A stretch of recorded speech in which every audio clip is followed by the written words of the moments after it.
When you're a kid playing video games, you tend to play some games you later forget about. Whether they be rentals, borrowed games from friends, or even bargain bin games, you're bound to play some games you won't remember in 5 years. I am no exception to this. Growing up with a Nintendo Wii, it felt like every publisher wanted their shot at making a cash grab title, given how successful the Wii had become. Licensed games, games of brands normally not associated with gaming, or even just pure garbage. Every once in a while, however, you'll find that hidden gem that will stick with you even as you enter adulthood. And that game for me is Disney's Guilty Party.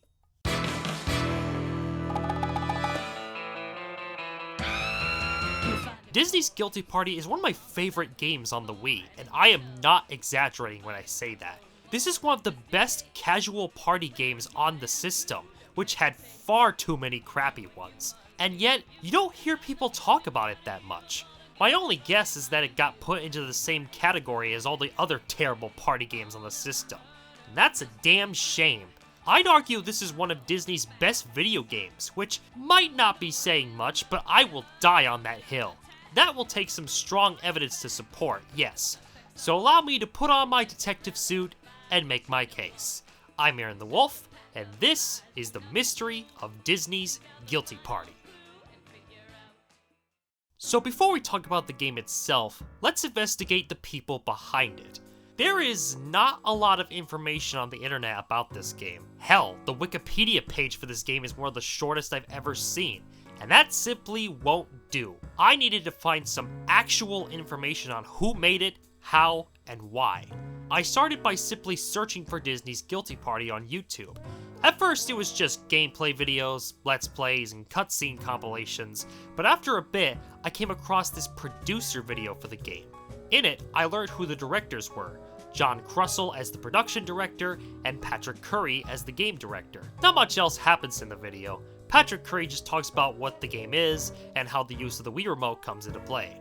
So, I did not have much to work off of, but I got the names of the directors, which gave me a good enough jumping off point. Searching Patrick Curry's name in Google gave me a bunch of random people named Patrick Curry, like a hockey player and a scholar. I don't think these are him. Then I searched Patrick Curry Guilty Party, and the first thing that popped up was Patrick's website talking about the game. He explains how he was the game's director and that Guilty Party was the best reviewed game on the Nintendo Wii. I decided to fact check this by going to Metacritic, and Guilty Party does have a score of 78 from critics and 8.0 from players, so I compared it to scores of other notable Disney Wii games, specifically Epic Mickey with a 73 critic score, Disney Universe's Wii version with 61, and Disney Infinity with an overall score of 74. Kingdom Hearts doesn't count because A, there was no Kingdom Hearts games on the Wii, and B, that's more of a Square Enix franchise. So, yeah, his claim that Guilty Party was Disney's best critically received Wii game checks out. That said, the biggest piece of information I found was a link to the full credits list. Now we're getting somewhere. I can't mention every single person mentioned here because I don't want to drag out this video too long, but I will tell you some of the more noteworthy developers. First, there's the game director, Patrick Curry. Guilty Party is his only directing credit. He's primarily a game designer for Stubbs the Zombie in Rebel Without a Pulse, Stranglehold, and an Oregon Trail Director's Cut. As for the production director, John Krussel, he's done production work on Virtual Rabbids The Big Plan, Blade Runner Revelations, Virtual Reality, and Eclipse Edge of Light. There's the writer, Matt Sewell, whose writing credits include Halo Combat Evolved, Stubbs the Zombie, and the VR game Torn. Then we have Seth Grima? I'm sorry if I mispronounced that. The art director, who has done art-related work on the DOS game Ripper, jet fighter games like Full Burn and Fortress America, and Paperboy on the Nintendo 64. There's Cedric Busey, the lead animator, who's done work on 2008's Fracture and Fear 3. Guilty Party's theme song was performed by Amy Warren, whose only other audio credits are voice acting in Stubbs the Zombie and Leisure Suit Larry Magnum Cum Laude. Just saying that name makes me feel so gross. But the biggest name on this project is the composer Michael Salvatori. Yes, that Michael Salvatori. the composer of Halo and Destiny, Michael Salvatori. That would explain why Guilty Party's soundtrack is so good, and before you start worrying, I'm not going to turn into a Grant Kirkhope level geek out like I did the last video. There are a lot more to be named, but I just wanted to acknowledge the people behind Guilty Party because they deserve to be recognized for their work no matter how small the project was. I'll put a link to the full credits list in the description if you want to see it for yourself. Regardless, they all did a great job putting this game together. I could go on about the people behind it, but it doesn't really mean much if I can't make my case on why the game itself is worth talking about. So, let's not delay any further and review Disney's Guilty Party.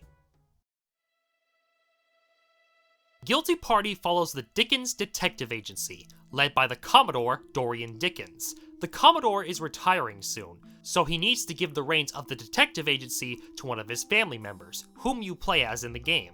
There's the Commodore's daughter Phoebe, and his son, the self-proclaimed Kid Riddle, the Commodore's older sister Charlotte, her husband Butch Johnson, and their adoptive daughter Ling Ling, and then finally, there's the Commodore's son Max, whose voice actor sounds like he's doing his best Patrick Warburton impression. Where is she?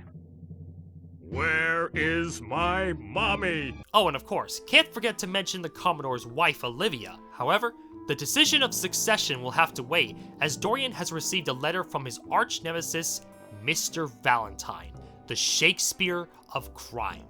Real talk, Shakespeare of Crime is an awesome title to give to a supervillain. As the Commodore discusses how Valentine will strike again, in classic mystery book fashion, the lights go out for a moment and they all soon realize that Olivia Dickens has been kidnapped by Mr. Valentine, which the Commodore doesn't seem all that concerned about. Valentine is unleashing his most villainous plot yet. He wants us to know we are powerless to stop him. You've got to do something. I'm retired. You're the detectives. You figure it out. Wow, what a great partner you are. The family manages to figure out who Valentine ordered to kidnap Olivia, which sends them on a long and winding quest solving different mysteries in different locations. They go to a bullet train, an aquarium, a cruise ship, and an opera house until finally arriving on a zeppelin where they find Olivia, who knows that Valentine has created a special gas that will make anyone who breathes it fall in love with him. Mr. Valentine's just casually committing chemical warfare in this game. God damn.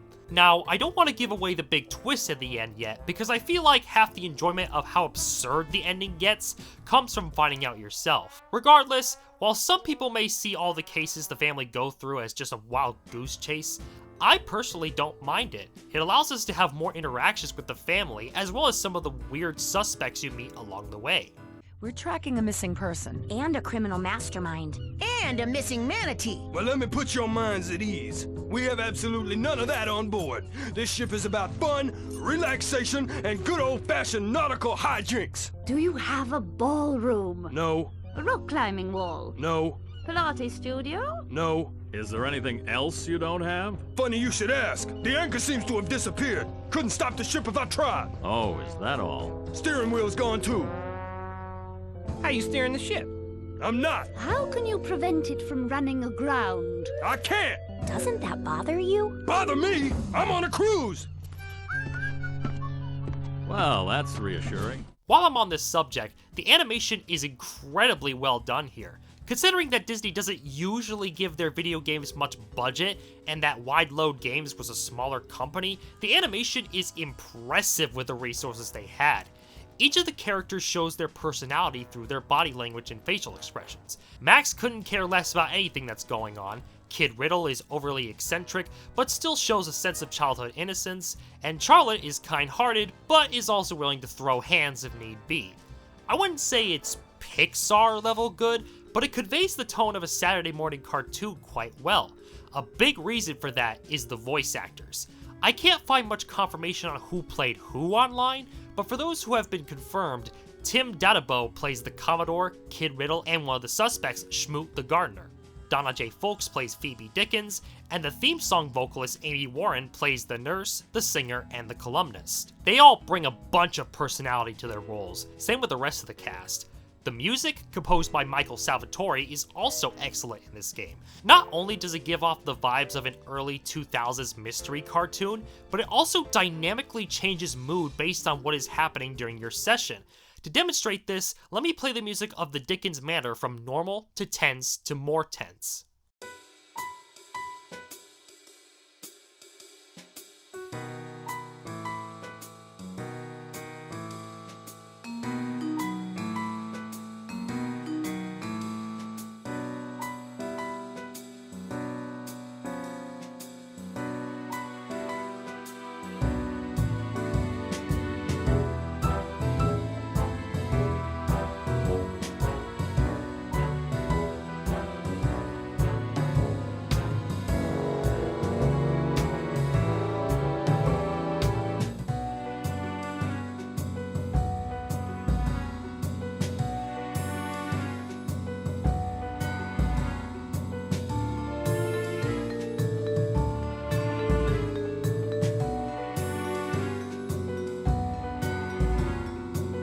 If you know me, you know that I am a sucker for dynamic music changes based on player input.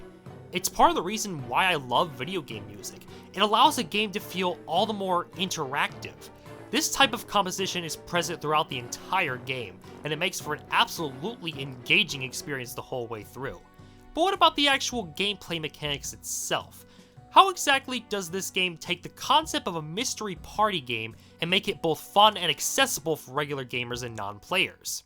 Guilty Party can be best described as, in Patrick Curry's own words, if Mario Party and Clue had a baby. On each turn, you go around the board searching for clues, whether they be interrogations from suspects or physical clues that you can pick up. Your moves are limited by this token system. As such, every action you make in this game requires a token. Moving to rooms, interrogations, picking up clues, accusations, etc. To remedy this, the game also features a handful of savvy cards you can use to gain the advantage. These cards do all sorts of different things, like giving you extra tokens, getting information from a suspect without interrogating them, and allowing you to move to other rooms without using tokens, whether it be a secret door or the quickness card. The game also has an interactive element with its rooms, since scanning the room with the Wii Remote will help you find hidden tokens, cards, and secret passageways that'll take you to another part of the board. With all that in mind, if you play your cards right, you can end up catching the culprit in just a few turns. But how exactly do you figure out the guilty party? Throughout each round, you'll be looking for information regarding the culprit's appearance, specifically their hair length, gender, body weight, and height. This means that there are a total of 16 different suspects that could be the guilty party, so finding out the right details of the target is crucial to winning.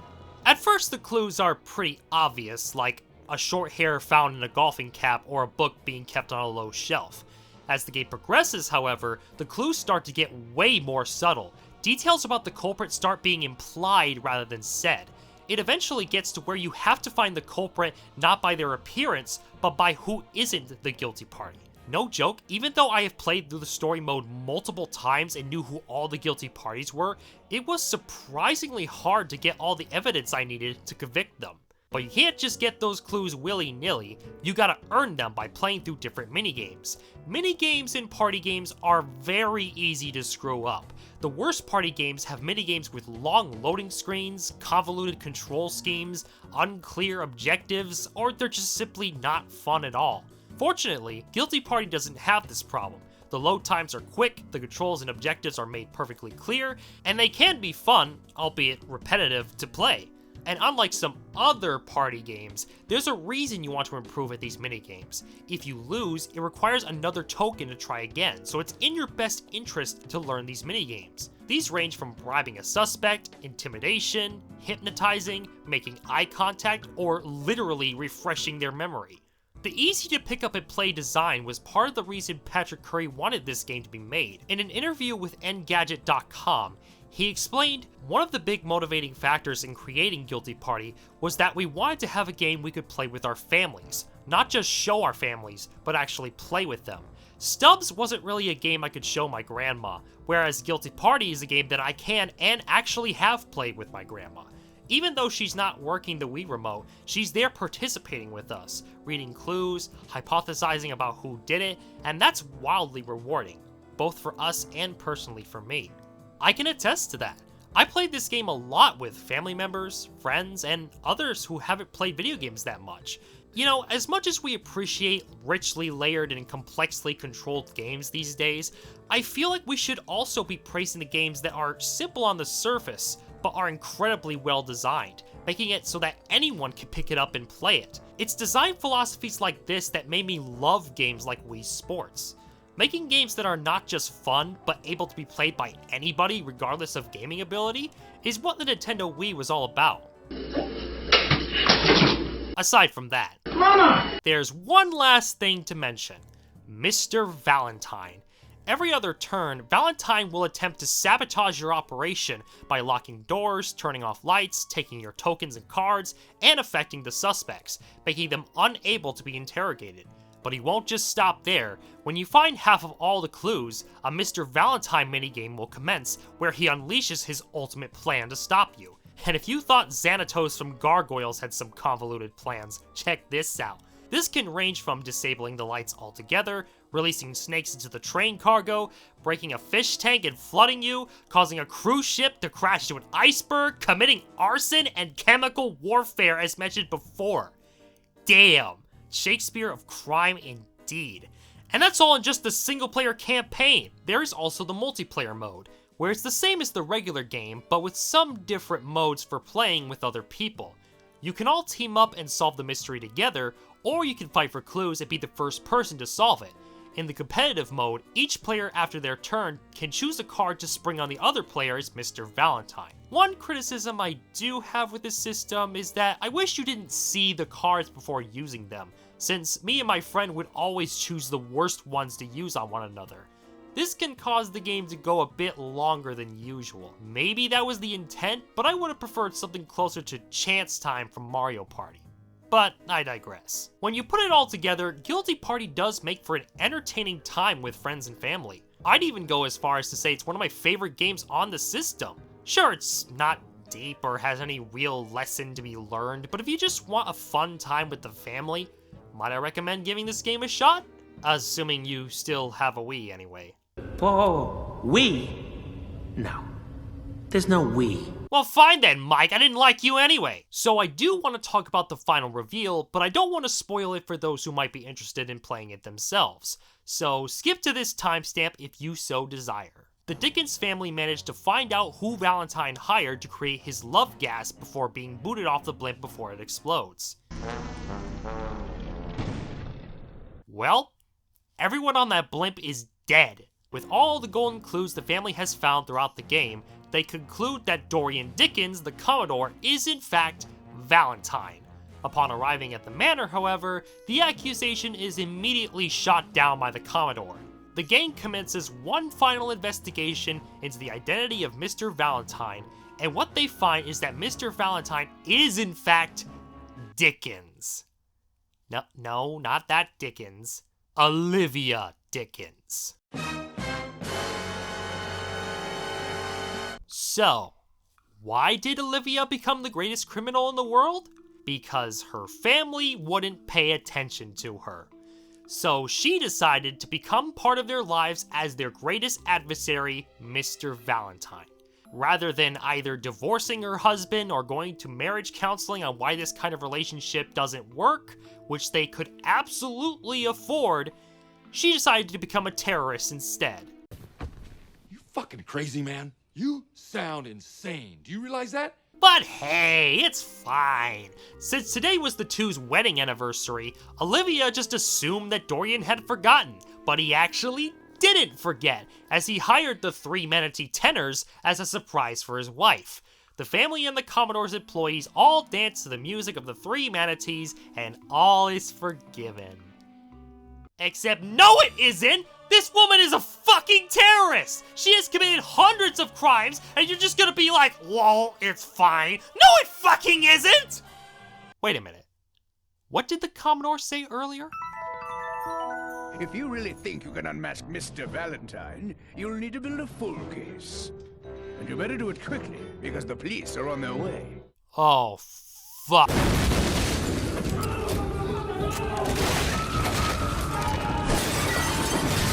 For the record, I'm not actually angry over that ending. I just find it hilarious how in any universe other than a Saturday morning cartoon, Olivia would be put in a gulag in Siberia, Russia, next to Constantine. So, to sum it up, Disney's Guilty Party is Disney's highest rated game on the Wii for a good reason. It's entertaining, well voice acted and animated, and the design of the game itself is one that is underappreciated in my opinion. Don't get me wrong, I'm not saying it's an amazing, culturally impactful piece of art, because it isn't. It isn't culturally influential because most people nowadays haven't even heard of this game. Even if they did, they probably just lumped it in with the rest of the mountains of shovelware on the Wii. I can't say I blame them, but I do think they missed out on a genuine diamond in the rough. In short, Guilty Party is one of my favorite party games of all time, and I always enjoy it every time I go back to it. Patrick Curry and John Crussell, as well as the rest of the crew, if any of you find this video, I just want to say, thanks. Thanks for making a game that my family and friends could enjoy regardless of gaming skill. You wanted to make a game you could play with your family, and you succeeded. Until then, my name is Aaron the Wolf, and let's cap this off by figuring out how many crimes Mr. Valentine has committed and how long he would be sentenced, including smuggling, kidnapping, bribery, trespassing, first-degree murder, chemical warfare, destruction of property, public endangerment, wildlife trafficking, child endangerment, third-degree murder, conspiracy, espionage, larceny, and fraud.